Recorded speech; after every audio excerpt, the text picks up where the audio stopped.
Thank you so much for the invitation to come and present.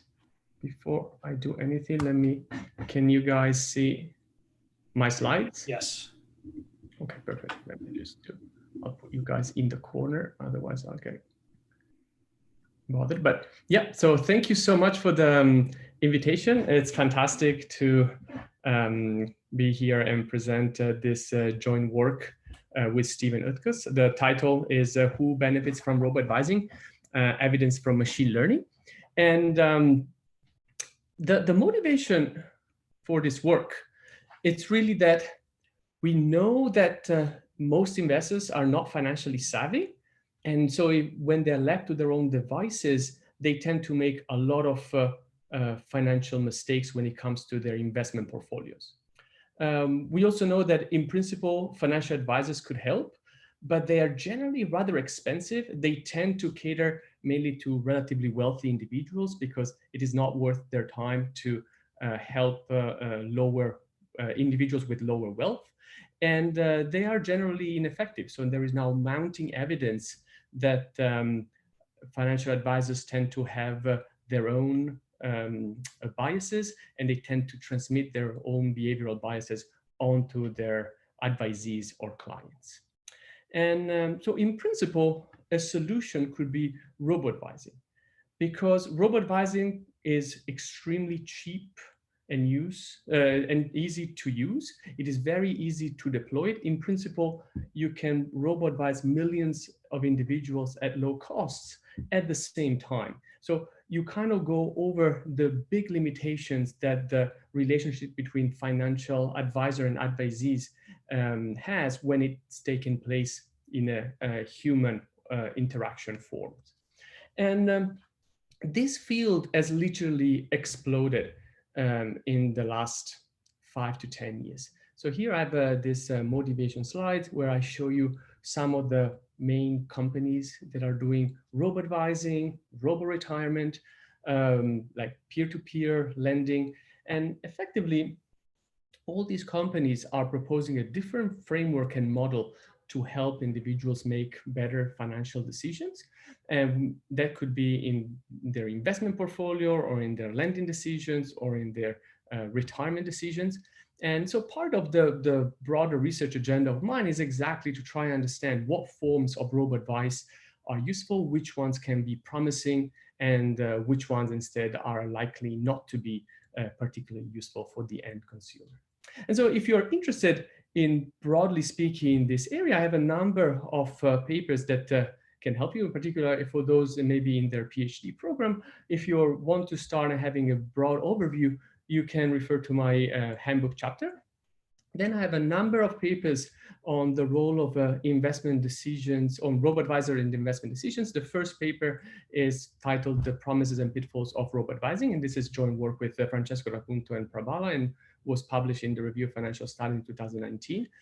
The peculiarity about that work was that it was the study of a robo-advisor in India, and individuals in that brokerage were investing particularly poorly. So when they were left alone, so before receiving robo-advisors, individuals were effectively doing day trading in stocks. And so they were individuals that had very low diversification in their portfolios. They were holding between 1 or 2 stocks at a time.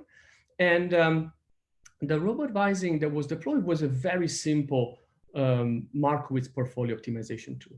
And effectively what we find there is that there were some promises as well as some pitfalls in the use of robo-advisor. So those people that had really under-diversified portfolios were gaining in terms of diversification. But those people that already had diversified portfolios were actually not improving that much from using this tool. And in fact, actually, they were starting to trade more and more after using this tool. And this was leading into a higher fees paid by the individual on the platform. So, but one of the limitations of that work is that there was very primitive form of robo-advisor. If you think about how robo-advisor is implemented in the US, for example, and you're thinking about companies like Wealthfront or Betterment or Vanguard, these are robo-advisors that are not only investing in stocks. So if they're investing in stocks, they're implementing much more sophisticated algorithms. And also, in many cases, individuals in the US already tend to have broader diversified portfolios. And so this is what sprung up this second paper that I'm going to be presenting to you today, which is is titled "Who Benefits from Robo-advisor?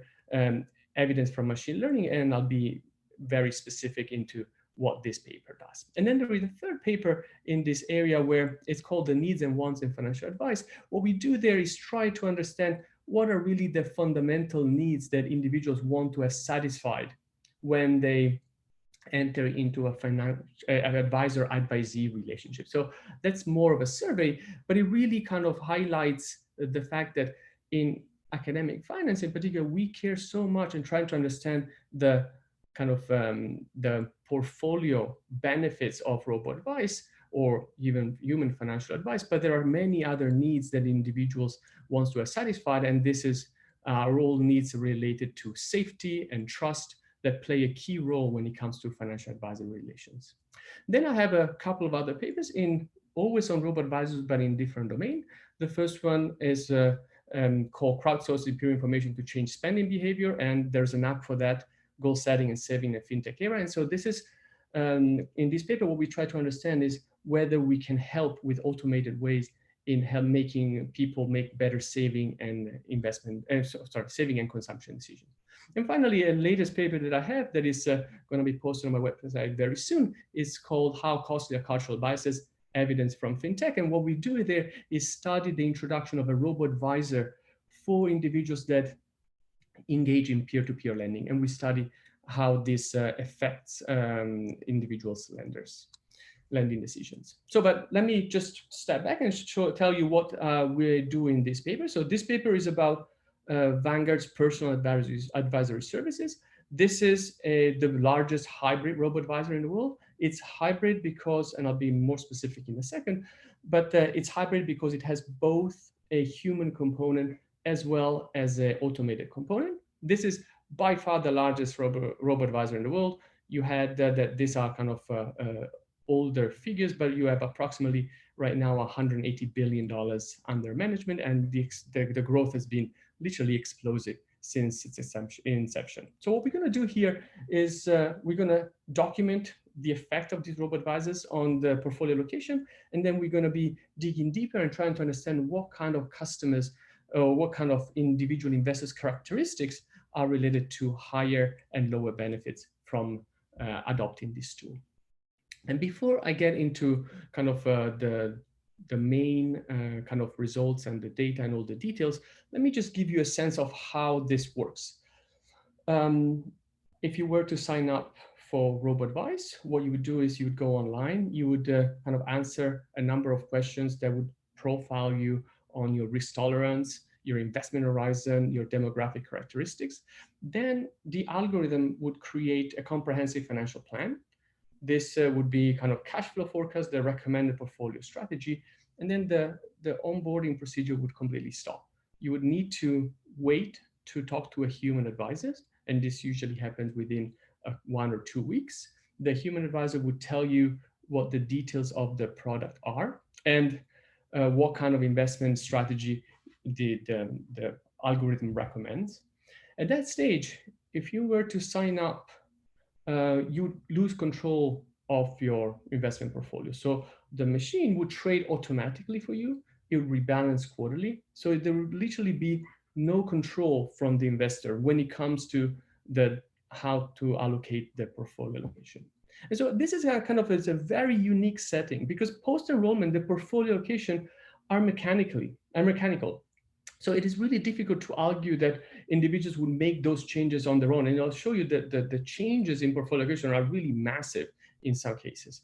And it's very difficult to argue that the results are not the effect of the robo-advisor. So if anything, I think what we're going to get to is that we should be concerned potentially on the timing of sign up. So there may be that individuals will maybe decide to sign up after spells of poor performance. And this is kind of a problem for the kind of estimating the effect of the robo-advisor, but we're going to have an identification strategy to test them. But mainly, most of the paper is going to be trying to measure how much heterogeneity there is as far as the effect across investors is concerned. So this, I think, is very interesting because simply is going to be informative of what would be the effect on the general population. And effectively, because the new portfolio allocation will be simply a function of the individual's characteristics. And so this is a very natural application for machine learning tools, because we're going to be exploiting all the characteristics of the individuals and see how much do they matter when it comes to the effect of robo-advising. And just to give you the main findings, if you were to kind of disconnect, what we'll find is that there is a big change in terms of portfolio holdings. Bond holdings are going to increase a lot, and cash holdings are going to be dragged to zero. And when I mean cash, I also mean money market mutual funds. In terms of investment vehicles, you're going to have that mutual funds holdings are going to increase, and instead ETF and individual stocks holding are effectively going to be drawn almost to zero. And you're going to have that the majority of the investment portfolio is going to be in index mutual funds away from active funds. And then you're going to find very, very large changes in international diversification. One of the biggest concerns that we have with the US portfolios allocations is that, or Americans portfolio allocation, is that there is this very large US bias. So in literally a matter of a month after signing up, you're going to have this large increase in international diversification for these investors. And then you're going to have that on the risk-adjusted performance, these investors are going to do better. And then we're going to go into the heterogeneity of these robo-advisors. You're going to have that the people that experience high benefit are the ones that had high cash holdings and they were trading a lot before signing up. And instead, the ones that have or they experience low benefits are effectively the ones that were investing their wealth in high indexed mutual fund portfolios. So now, before getting into the data, let me stop for a second and see if Ryan has any questions from you. Yeah, a couple questions. Could you clarify what kinds of securities are automatically traded? So the entire portfolio allocation of the investors is going to be traded automatically. So I'll be kind of more precise in terms of what is going to be the holdings. And in fact, I'm actually going to even show you the major tickers that are going to be held by these investors. But the whole securities, these are going to be, most of the wealth is going to be invested in equity funds and bond funds. And so all the transactions are going to be taking place in these asset classes. Do the mutual funds include those from other fund families? Yes, of course. You're basically going to have both Vanguard and non-Vanguard funds, but in the majority of cases, the large part of the portfolio allocations is going to be in Vanguard funds. So there are three. This is, I think, sort of three separate questions in one here.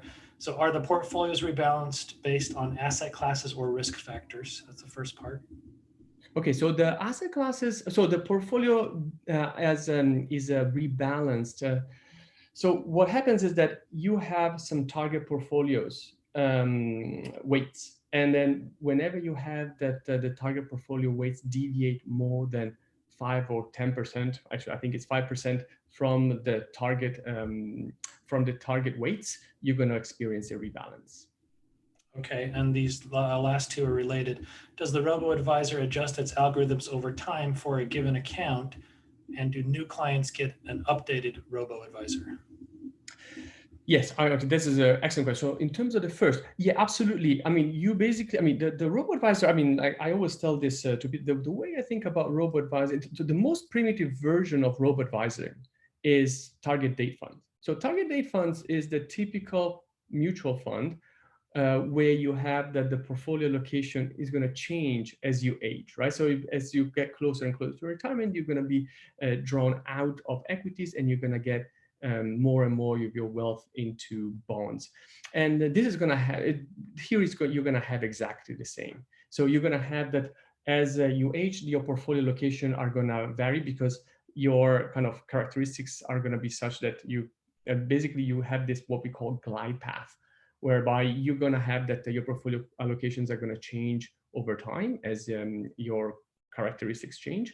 And then of course you're going to have that this is kind of super interesting, as far as I'm concerned. But of course, you have that the mutual fund, the PAS and the robo-advisors is in continuous evolution. Like for an example, up to the sample I was working with, the majority of wealth was in index mutual funds. Now instead, everybody's being transitioned into ETFs. And so basically you have that this transition is going to be seamless for the customers, but effectively you have that as the algorithm improve, I guess what happens is that they notify the clients and then they make sure that they are okay with the changes, and then they transition the investors into the new algorithms that they develop. Okay, that's the last question. Perfect. Thank you so much. So let me just get a little bit into the details. So we have, and this is kind of interesting. So we start with 350,000 investors that interacted with PAS. So this could be individuals that got onto the platform and decided to peak and started the onboarding procedure, and then they dropped it. And you'll see that actually a large part of them don't sign up. But you have we have all the trades, all the monthly positions, and we have the demographic characteristics such as age, gender, tenure, as well as we can merge this characteristic with mutual fund characteristics and returns, as well as all the stock characteristics and returns. So effectively, we can construct for each investor their whole set of characteristics and the investment performance. We also have access to their login activity of these individuals. We have access to all the interactions they have with the human advisor. And so we're going to be using this towards the end when we study the effect of, or what is the effect of robo-advising on aspects that are beyond that of investment performance. Now, in terms of demographic characteristics, this is going to be not necessarily a representative sample of the US population. In fact, you have that the average individual is 63 years old here. 50% of the individuals are males, and you have that 14% of them, sorry, 14, they have a 14-year tenure before enrolling into the robo-advisor, which basically means that on average, these individuals were do-it-your-own investor allocation individuals. So they were handling their investment performance by themselves before signing up for robo-advisor, and then they allocate their portfolios according to the robo-advisor. And one thing I would like you to notice is that here we have 80,000. So we go from 350,000 that started the process to only 80,000 people that actually enroll in the robo-advisor, and that's why I don't think I'm going to get into it in this presentation. But there is a part of the paper that studies exactly what are the determinants of sign up to robo-advise. But let me just give you a sense of what kind of investment portfolios they have, which I think it's kind of very interesting. And I think these results are going to give you a sense of how much potentially the effect of robo-advice are understated in this study, exactly because some of these individuals have pretty good portfolio allocation even before adopting robo-advice. So we have that the average wealth of individuals is $600,000 and the median is 282. They have 7 assets, but most of the time these are going to be mutual funds. So these individuals are people that have a pretty well diversified portfolios. In terms of allocation, they have 50% of their wealth in equities, 20% in bonds, and 20% in cash. By this I mean also money market mutual fund. And then I think this is the kind of interesting thing about it. So 72% of these individuals are invested, or 72% of the wealth of these individuals is in mutual funds. 20% is in cash, and then very little of their wealth is in individual stocks or in ETF. So this is already telling you that this individual, compared to the usual trader that you would find on Charles Schwab or on Ameritrade or on E-Trade, these individuals have relatively diversified investment portfolios. And so you would expect to see smaller results here compared to the broader population. When it comes to the types of investment funds that individuals hold, 50% of their wealth are in index funds, and very little international diversification. So we have 10% of the wealth in international funds and 0% is in emerging funds. But the truth is that with the Lipper classification, you tend to have that international funds will have emerging market exposure. So you have that very little of the wealth is in emerging markets per se, but individuals have some sort of international diversification through the international funds that they hold. And before getting into the basic facts, let me stop for a second and see if Ryan, if you have any questions Yep. from the audience. A few questions here. The first is about retirement and tax issues here. So does the algorithm take into account tax effects from trading and distributions on investors? Yeah, so this kind of opens, and I think it's a super interesting question. So yes, the answer is yes. What I have here is, so I don't know, maybe at the beginning when we were working on this, we were separating the whole taxable and non-taxable accounts. So IRA and instead accounts that were taxable. Then we put everything together. I think that I've not seen yet a very convincing studies of the effect of tax loss harvesting, for example, and the benefits of tax loss harvesting. I've seen a lot of ads out there, but I'm not seeing a very formal study doing it. So I think there will be a fantastic thing to look at. But in principle, the answer is yes. Do I know the details about how they take into consideration tax loss harvesting issues in this context? I don't. Okay, because the follow-up questions are about whether they manage these things differently across retirement and non-retirement. Yeah, they do. I mean, you basically have that, and I wish I had the results that were still split. Maybe I should put them back in the appendix. Yeah, in principle, you actually have that there's going to be some differences, but I never really focused so much on documenting the difference in treatment of taxable and non-taxable accounts, but maybe it's something that I should be going back to do. So yeah, I think it's an excellent question, but I simply do not have the results for you over here with me. Okay, and looks like sort of a clarifying question here. Are the investors in the sample existing clients of Vanguard, or is this service also accessible to anyone? Well, I don't know what you mean by is it accessible to anyone. So I mean, this is a service that is accessible to anybody that decides to sign up for it. So I mean, if you don't have to be a pre-existing Vanguard client, if that is the question. I think that's the question. I see. Yeah. So in general, you tend to have that some people, and in fact, this kind of opens an entire separate issue. I mean, we observe the characteristics of individuals that were self-directed before.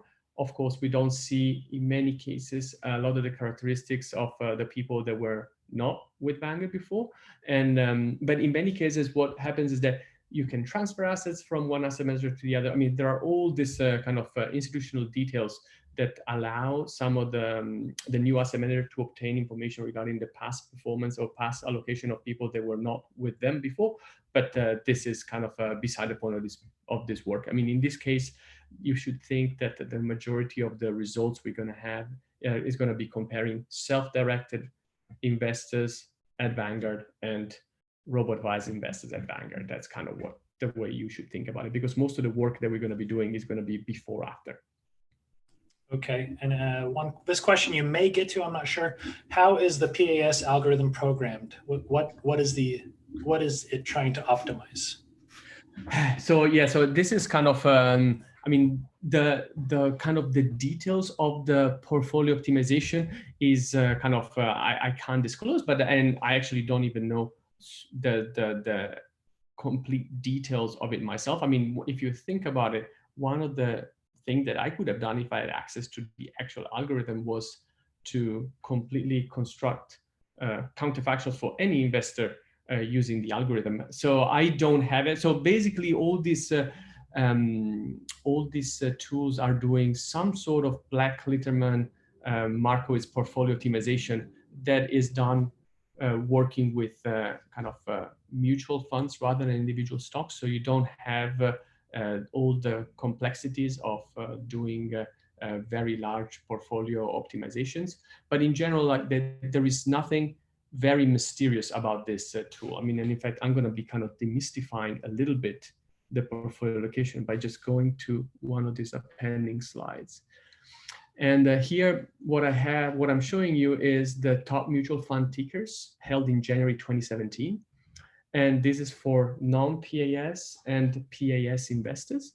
And so if you look at the one on the right, you will basically see that 80% of the wealth in PAS investors can be kind of, it's basically 5 tickers. And so if you go and look what these tickers are, this is going to be a US market return, an international stock returns, and US bonds, and an international bond funds. So effectively, a lot of the wealth is going to be simply allocation into this index mutual funds. Of course, you're going to have a lot of complexities here. If you have an individual that really wants to hold on to certain stocks, of course, this can be accommodated, but the majority of people are going to have portfolio allocation that are relatively simple. And I think this is kind of one of the interesting things about this tool, that you don't really need to think about having super complex hedge fund style portfolio allocation strategies for the individual investors. I think this is one of the main message. So there's a follow-up here on the tax question, and then maybe we can move on after this, but I was not asking about tax loss harvesting. Are the recommendations tax efficient for non-retirement investment funds? Oh, I see. I mean, that's actually a very good question. I assume it is, but I wouldn't be able to give you a firm answer, but I'm going to be looking, I'm going to check back, because that's actually something that I can easily check. Yeah. Okay, let's move on. Thank you. So let me just show you how, what the effect of the adoption of robo-advising. So you're going to have, this graph is having on the x-axis, you have the months before signing up. And then 0 is the month the investor signs up. Time 1 is that when it's fully invested in the robo-advisor, and then you're going to have all the 12 months after this. So you'll see is that this is, the blue line is going to be the average holdings across all the individuals that are in the sample from period -12 to period +12. And then you have 95% confidence interval in the dotted line. So you'll see is that you literally have a massive change in these portfolio allocations. All at the same time, you're going to have the moment individuals sign up, they're going to see their bond holdings effectively almost double. And this is what the effect on the mean, but I can also show you what happens to the median. That is going to be in blue, and then the 10th and the 90th percentile. And this is for the bond share. What you'll see is that you have a homogenization of this portfolio allocation. So individuals before signing up had a very big variation in their holdings of bonds. And after signing up, this variation actually shrinks quite a bit. The same is true for example, indexation. You have that 50% of the wealth is in index funds. After signing up, you're going to have that the indexation is going to be going to almost 85%. And international diversification is the same. You go from 10% all the way to 30% of your wealth in international funds right after. And you can see the homogenization also here, right? So you have that the 10th percentile before signing up had effectively 0% of their wealth in international equities, and the 90th% had 30%. And then after sign up, you have that the median is 35%, and you have that instead that the 10th and 90th percentile are at 15 and at 40%. In terms of management fees, so this is the management fees that people pay when it comes to the mutual fund they hold. It goes down from 12 basis points all the way to 7 basis points. And this is just nothing else but the other side of the coin of individuals being transferred from or wealth being transferred from active funds into passive funds.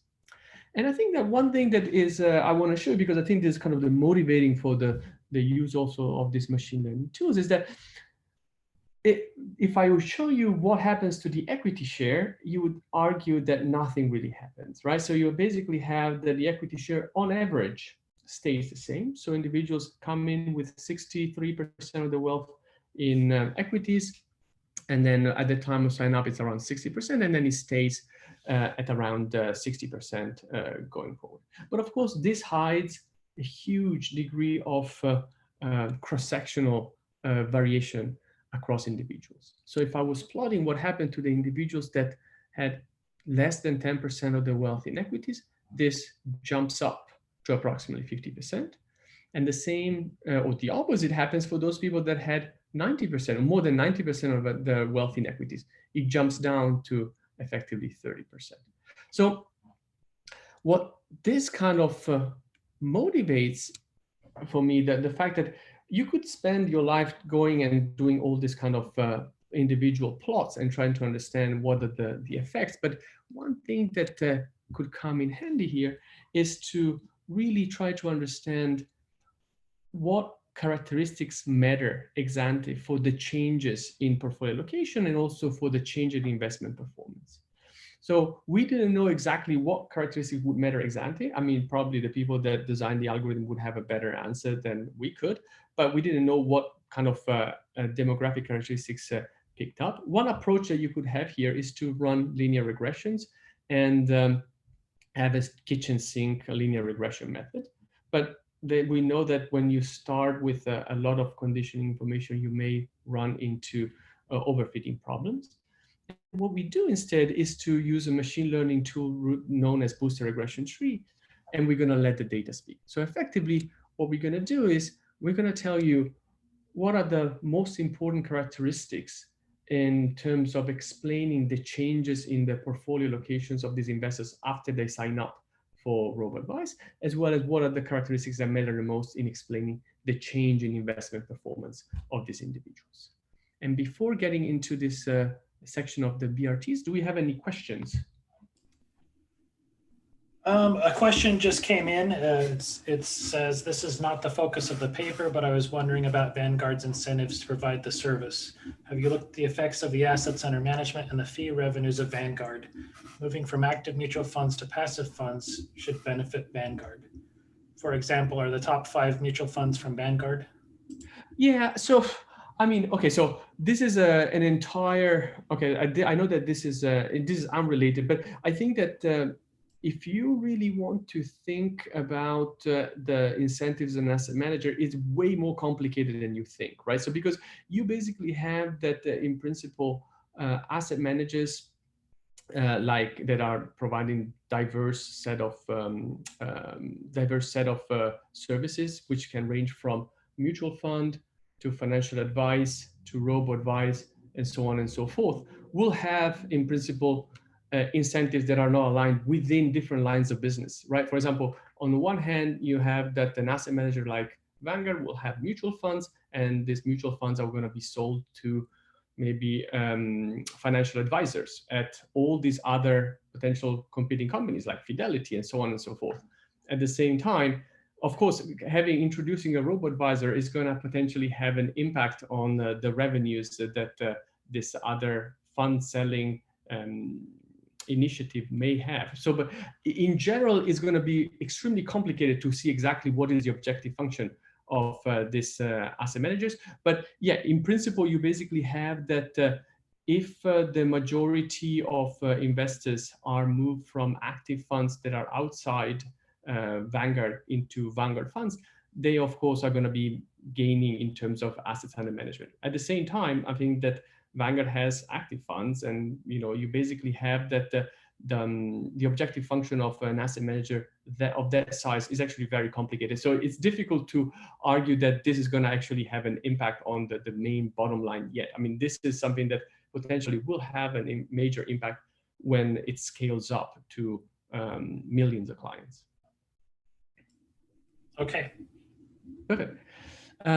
So why is machine learning likely, or when is machine learning likely to outperform traditional statistics? Well, in principle, we know nowadays that if you have a large set of explanatory variables, and if you have that potentially the relationship between regressor and regressors are nonlinear, And if you have many interactions between regressants and regressors, you're going to have that machine learning techniques are going to be performing better. So as bigger data sets are becoming available, you have the machine learning is getting more and more momentum in finance and economics. So what we're going to be doing here is working with a tool that is named Booster Regression Trees. And for those people that are not super familiar with some of the supervised learning algorithms, going from the less familiar, from the more familiar to the less familiar to economists, we have Ridge and Lasso, we have bagging, random forest, Booster Regression Trees, and then we have neural networks and deep learning techniques. And the advantage of Booster Regression Trees is that not only has good out-of-sample performance, but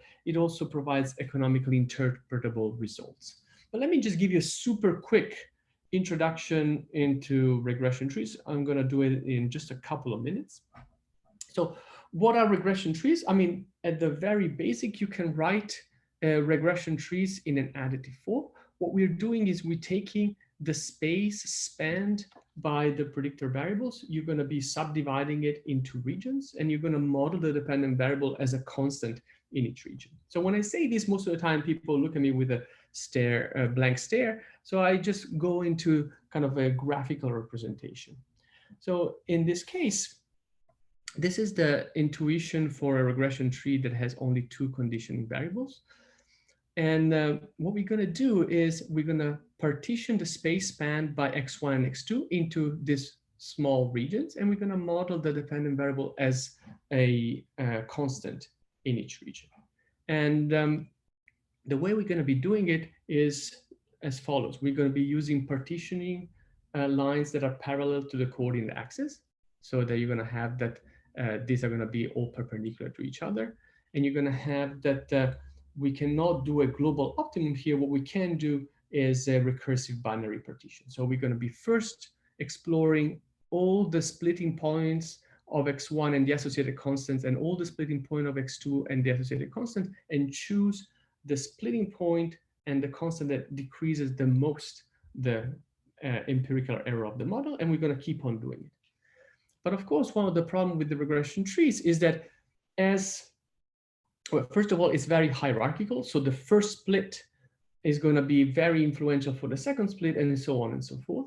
But also, and more importantly, you're going to suffer from the so-called curse of dimensionality, in a sense that you're going to be using less and less data to compute your averages. And if you have 2 dimensions, it's going to be relatively simple. But the moment you start having 5, 6, 20, or 30 dimensions, it's going to be effectively impossible for you to construct these averages, simply because you don't have data to compute those averages with. So that's why we have a boosting algorithm on top of regression trees. For a boosting tree is nothing else but a sum of regression trees. And on each of the boosting iterations, you're going to fit a new tree on the current residuals. And effectively, this is going to be allowing you to build a fit that is going to be relatively immune to overfitting and is not going to be subject to the curse of dimensionality. But just to give you a visual interpretation of what we're doing here, suppose that you have that the true data generating process is this black line. And of course, a linear regression is not going to be able to fit this data. But if I had a booster regression tree with one line, with one split, I would have that I'm going to be splitting the x variable into 2 regions and modeling the dependent variable as a constant in each region. If I have 5 boosting iterations, I'm going to have that. I'm going to start to recover a nice relation between the two. And then if I have 10,000 boosting iterations, I'm going to be able to approximate the function relatively well. Of course, this is something that you could easily do with any non-parametric method, but the appeal of boosted regression tree is exactly that, because it operates as an adaptive nearest neighbor estimator, you're not going to be falling victim of the curse of dimensionality. In terms of the implementation, we're going to use small tree. So trees that have 2 states, we're going to impose shrinkage, and we're going to have subsampling. So every time we feed a tree, we're not going to use the full set of data, but we're going to use only a subsample of the data. So are boosted regression trees a black box? The answer is no. Of course, with all these techniques, it requires some kind of learning. But in general, the 2 things that I'm going to be exploiting here that are going to be useful is that I'm going to be able to show you the so-called relative influence estimates. So this is going to be which variable matter the most in explaining a certain phenomenon. And the second is going to be called the partial dependence plot. So I'm going to be able to tell you what is the functional relation between each regressant, between the regressant and each regressor when it comes to fitting or explaining the variable that you want to get a handle.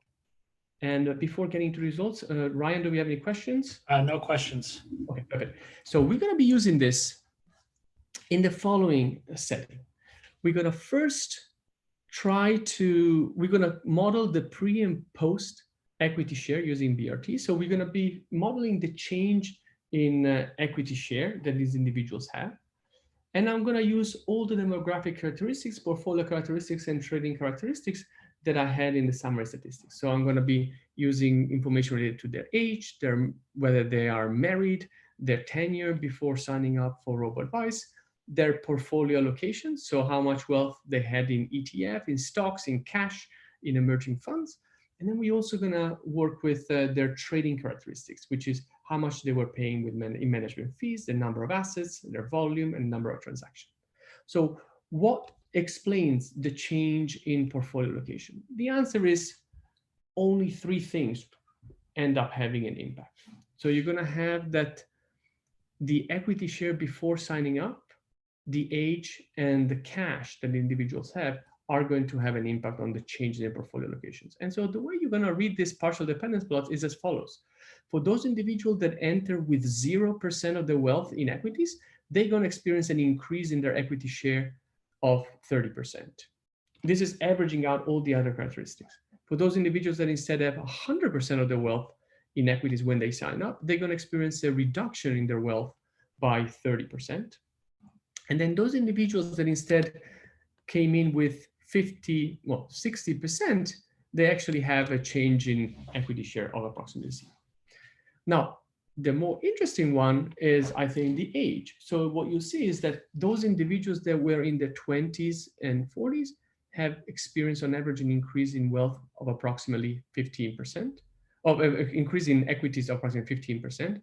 And instead, those people that were 80 years old or above, they have a decrease in their equity share of approximately 15%, which is basically not doing anything else. So what this is showing you is that the algorithm or the robo-advisor is undoing one of the main mistakes that individuals are found to have. So we know that individuals tend to be underexposed to equities when they're young, and they tend to be overly exposed to equity when they're old. And so this algorithm is exactly doing the opposite. So those people instead have 0% that have approximately 50 years of age, they have a zero change in their investment, a zero change in their equity share.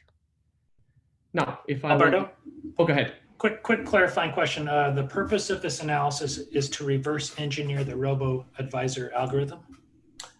Partially, yes. I mean, when it comes to the equity share, partially yes, because this is, if I had the actual algorithm myself, I could do it, but here I cannot, right? Because I don't have access to the algorithm. So exactly. So this is basically showing you what kind of ingredients matter the most. But I think what is interesting here is that if I was running a linear regression and I was kind of checking which characteristics were important, you would actually find that BRT finds only age, equity, and cash holdings, but the linear model would find male, married, the number of assets, the management fees as significant regressors.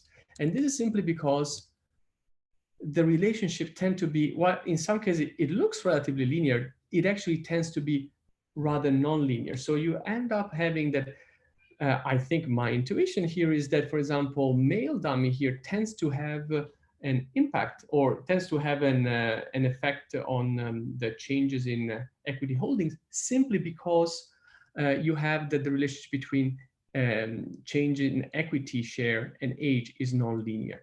And so in fact, one other thing that I have in the appendix slides is to show effectively that booster regression trees perform way better in terms of a linear model in actually explaining this variation, both in and out of sample.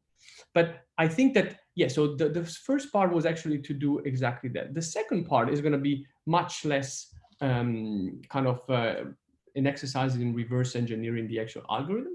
What we're going to do is first of all, establish that those people that sign up have an improvement in their risk-adjusted performance. And here we can do it with a very simple regression. Here we have the realized Sharpe ratio monthly, and we have individual fixed effects, time fixed effects, and then we have a dummy that goes from -5 all the way to 35, which is all the months we have in terms of the adoption of Robo-advise. So what you'll see is that this the Robo-advise is adopted at time 0, and the performance starts increasing right after, and if effectively kind of peaks after month 21, 22, but the truth is that the performance improves immediately. So one thing that we're doing here is we're mixing together returns and volatility. If we were to split the two, what you actually would find is that the performance would come only from volatility reduction. So effectively, expected returns do not increase, but the volatility decreases. And so that's why you experience an improvement in the realized Sharpe ratio. And one of the problems that I have here, though, is that the results that I'm reporting so far do not control for the endogenous decision to sign up. So it may be that people are doing poorly, and that's why they decide to sign up for PAS. And so the performance improvement may be overstated. So a solution here is that exactly because the portfolio allocation is mechanical, what I can do is I can always construct a counterfactual returns for those people that were not signed up yet today, effectively because I know that after they are signed up, they have exactly the same portfolio allocations or very similar portfolio allocations to individuals that are very similar to them. So when we actually do this identification strategy, we confirm the baseline results and show that the effect is all there. But then, and is there a question before we move on? Yeah, there's a question about, I think you mentioned looking only at a subsample when you were using the boosted machine learning. So the question is about, have you tried splitting the sample into the training and validation samples? Or the results yeah. No. Okay, so this is actually, this is an excellent point. So this is the subsampling here is done at each fitting of the tree. No, what we do is exactly that. Towards the end of the paper, we have an entire out-of-sample performance analysis. And so what we're doing here is exactly what we're saying. So what we do is we can construct an in and out of sample. And so this is the BRT out-of-sample performance across many simulations. And the linear model is completely dominated. And in fact, what you actually find is that this is the fit in sample of BRTs, and the fit out of sample of BRTs is actually better than the in sample fit of the linear model. But yes, I don't want to get into the details, but if, for the person that asked the question, if you go in the paper, you're going to see that we actually carefully go in and establish that BRTs are way better than linear models. And so you should trust not the coefficient of the linear model, but you should trust the coefficient of BRTs. And this is true also if you start including higher order term in the linear model, right? If you include higher order terms in the linear model, you're going to find the usual result. The in-sample fit is going to improve. The out-of-sample fit is going to go effectively down to 0. It's going to be deteriorating exactly because of overfitting. So there's a question about the Sharpe ratios. Are these Sharpe ratios standardized? The increase of 1 seems huge. Yeah. So this is exactly, so this is, the problem is that if you actually go and compute over the period that I have, this Sharpe ratio are pretty high themselves. So I mean, like we actually have that the levels are high. So you actually don't have a massive increase in the performance. So if I show you the change in realized Sharpe ratio, this is what I have. So this is what we're doing here. Is the within the individual changes in abnormal Sharpe ratio. So we basically have, we take individuals and we compute the realized Sharpe ratio and we subtract the Sharpe ratio of the market. And then we do, we plot the changes, the density of the changes in the abnormal Sharpe ratio across all the individuals. And of course, the person that had a comment about saying that they were large, of course, I mean, you basically have exactly in a world where you have that the market is going up over this 2 years, and you have that individuals are invested in funds that don't have very high volatility because they have bonds in there, you're going to have that the Sharpe rates are going to be high. But what we care about here is that in principle, you should have that if the effect of robo-advice was not positive, you would expect that some people would benefit and some people would instead not benefit. But on average, this density would be centered around 0. And instead, what we find is that the 0 line is here. You have that this density instead is shifted to the right. So it is in the positive quadrant. But of course, you're going to have some people that are going to be losing a lot after signing up. And some people are going to, instead of going to be benefiting a lot. And this is purely due to the fact that some people may have had phenomenal Sharpe ratios before, simply because maybe by luck or maybe by skill, I don't know, but they were invested in, I don't know, the 4 FANG stocks, right? So, and in some other cases, they maybe were invested in 1 or 2 or 3 individual stocks that were doing particularly poorly. So the exercise we do here is exactly trying to understand which kind of individuals tend to be here and which kind of individuals tend to be here. And we're going to do it through booster regression trees. So we're going to be modeling the pre and post PAS abnormal Sharpe ratio using BRTs. And we're going to use exactly the same variables we had before. What variables seem to matter the most?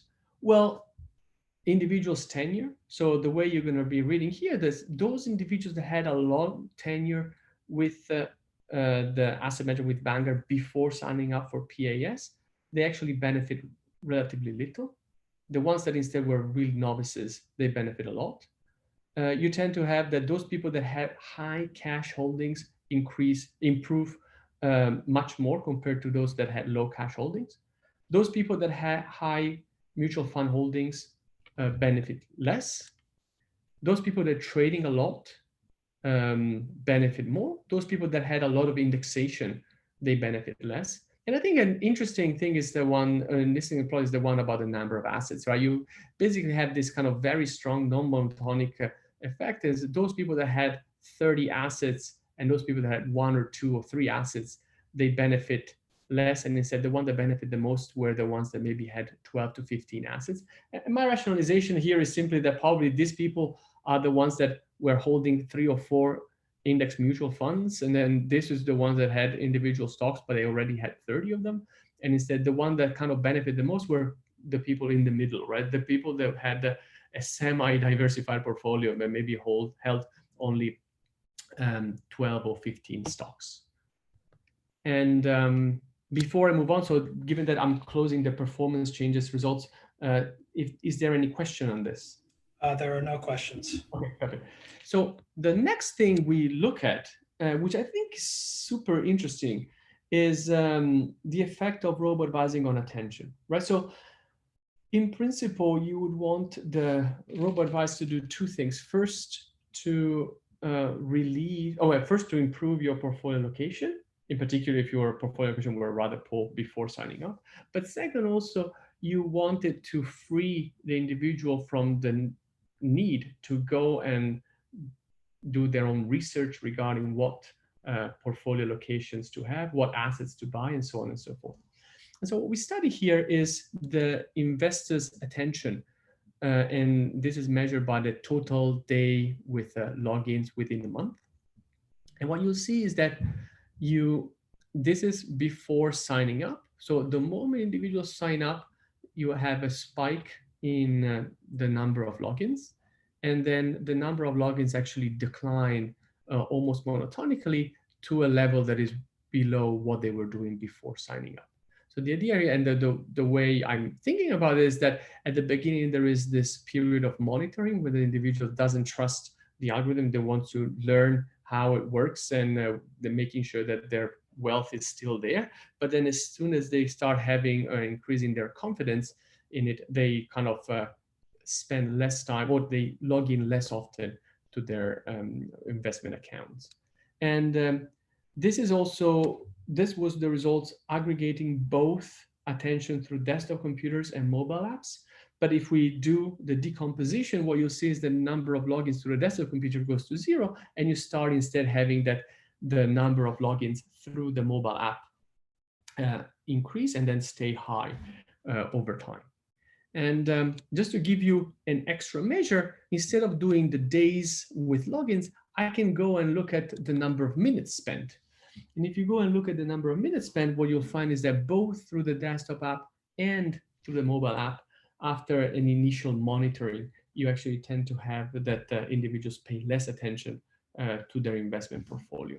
And so this is just to say that one of the benefits that we don't measure from the portfolio location is the fact that potentially you have that individuals are freed from the need to search and look for which assets to invest their wealth in.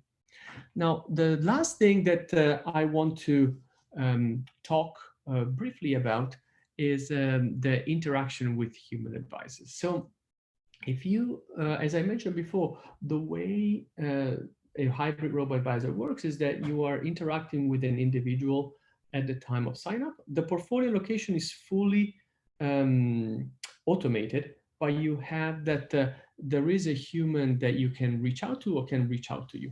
So if you go and look at the number of interactions with a human advisor that individuals have over time, you tend to have that you have this huge spike on the moment of sign up, obviously, and then you have this kind of cyclical pattern. And this is nothing else but individual advisors reaching out to their advisees and to figure out whether they need something for their portfolio location. But I think what is also very interesting here is that the level of human interaction varies depending on the level of the customers or the level of the investors. So the vanguards tend to have 3 levels. You're going to have a level 1, level 2, and level 3. These are all kind of related to the investable assets. So level 1 are going to be individuals with less than $500,000 in investable assets. Level 2 are the ones that have between 500 and 1.5 million investable assets. And then level 3 is going to be individuals with more than 1.5 million in investable assets. And what you'll see is that the big difference between this between these individuals is the degree of human interactions that they have with their advisors. And Alberto? Yeah. So why don't you have data before time 0?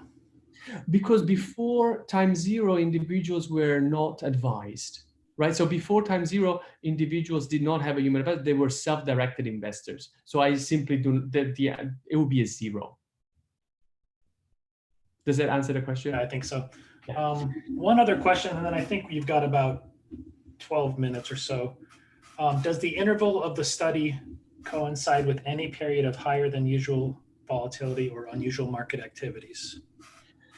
I know. So in general, so the period of study, and I think I'm blanking out right now, but I think that the study is 2015 to 2018. So it's kind of a big bull market. There was a low volatility and high returns. Okay. And so I think that I mean, I don't know if this is where the person asking the question hinting at. So one of the interesting things that we are studying right now is exactly the effect of volatility and market turbulence on first of all, how much confidence individuals have in the algorithms, how much do they need human advisors in time of crisis, and whether there is a significant difference in the algorithmic aversion that individuals have when they're accompanied by human advisors as opposed to being left alone. And the effect of human advisors is pretty striking, actually. So here, what I'm showing you is the attrition that you have on, like the only way you can measure, not really dissatisfaction, but whether individuals want to kind of keep on having their assets invested with a robo-advisor is how many individuals retain the product or retain the service as time goes by. And so here, what I have is simple Kaplan-Meier estimates of the percentage of clients remaining with advice since enrollment. So you're going to have that the female and males are pretty much similar. You have that approximately 80% of these individuals retain the service after 4 years.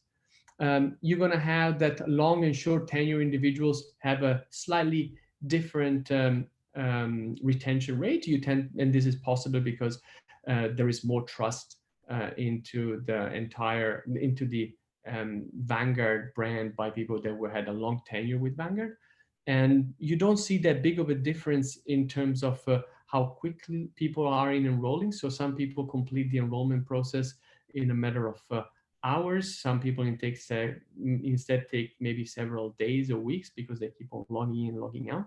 But what you tend to see is this massive change or massive difference in attrition between individuals that are level 1, level 2, and level 3 advised clients. So you tend to have that 90% of the level 3 clients are retained in 4 years. And you tend to have instead that 82% are the ones in the middle, and 75% are the ones that are retained for the individuals that are least wealthy or that have the least assets under management with the firm. And the idea here is that we have plenty of more results in the paper, but it seems to be that there is a very large role for hybrid forms of advice when it comes to explaining the retention and the satisfaction with the system, with the service. And like if you go in the paper, you're going to see there is going to be a lot of new other results on the determinants of robo-advice sign up, as well as the determinants of attrition from robo-advice. Is there a question, Ryan? There was a follow-up on the what's happening before time zero. So as a follow-up, is robo-advising ever offered to clients who already had a human advisor? Okay, that's I think so. So I think so, but I don't have access to that data. So in principle, and I think that point is very well taken. In principle, it would be awesome to do the multi comparison across them, right? So basically have self-directed and robo-advised and human advised and robo-advised. Truth is that I think it's going to be extremely difficult, if not impossible, for someone that is has a human advisor to compete from a robo-advisor purely from a performance perspective. And this is due to the fees that are charged, right? So you basically have that a robo-advisor, a hybrid robo-advisor like the one I'm describing today has an annual fee of depending on the level of wealth, but you go from 20 basis points to 30 basis points. And instead, human financial advisors, they tend to be in the 1.5%, 2% range. So it's going to be very challenging purely from a fee perspective to compete from a portfolio performance level. And in fact, one additional aspect that I think is going to be worth studying is that these services, like also Vanguard now has a new service called Digital Advisor that stripped out completely the human advisor component. And of course, this allows the robo-advisor to be way cheaper. So we're talking about 10 or 5 basis points. So at this stage, then it becomes much easier to compare. But purely from a performance perspective, I think it's almost impossible for a human advisor to compete because the fees they charge are just too high. And is any other question? So there is one other question about performance. So you showed that the PAS increases the Sharpe ratio after sign up. Have you looked specifically at alphas in any other way? No. I mean, that's and in fact, I kind of wish I actually don't. I left them out of these slides. But the crucial thing is that here you're gonna have that the returns don't increase. You have that the only thing that improves here is the volatility. But so the expected returns don't change, volatility decrease. That's why you have an increase in Sharpe ratio. But it's almost impossible to have alpha for these funds, right? Because by definition, these are the market, right? Of course, you can kind of think of these investors being put into 5 or 6 index mutual funds that are doing, international bonds, international stocks, US bonds, and US stocks. So I haven't measured alpha, but I don't think you'll be able to find any alpha there. Okay. And okay, so let me kind of get onto the conclusion. So I think that I think robo-advice has, I mean, what this paper shows is that robo-advice can improve portfolio allocations of investors that are already diversified. And as far as I can see, robo-advice has the potential to completely disrupt the financial advisory industry. What I think this paper shows is that even very simple form of robo-advice can be rather successful. And there is a lot that we need to understand in terms of what are the fundamental aspects that individuals care about when they reach financial advice. So we know that hybrid form robo-advice can reduce attrition, potentially because they reduce algorithmic aversion. And we also know that there are significant benefits unrelated to financial performance. And so in the follow-up paper on that was called always with Steve Utkus, this is exactly what we go in and try to understand. We have a survey that is exactly designed at trying to understand what are the needs that individuals want to have satisfied when they enter financial advisory relations. What do they care about? Do they really care only about portfolio performance? And the answer tends to be no. So individuals, they value many other aspects such as trust or having safety or having someone that can guide them to financial crisis that they put a huge amount of weight on. And so I think it's a little bit short-sighted to try to understand what is the effect of this financial advice or robo-advice by purely looking at investors' performance in their investment portfolio. And okay, well, great. It looks like there are no questions at this point. If you have questions, I'm sure Alberto would love to hear from you if you would like to email him. Thanks again, Alberto. We appreciate it. Fascinating paper. Please join us next Tuesday to hear Jonathan Cohn present his work. And same time, 1 p.m. Eastern. If you haven't voted, go out and vote. Thank you so much for the invitation. It was wonderful. Thank you for all the comments and have a wonderful day.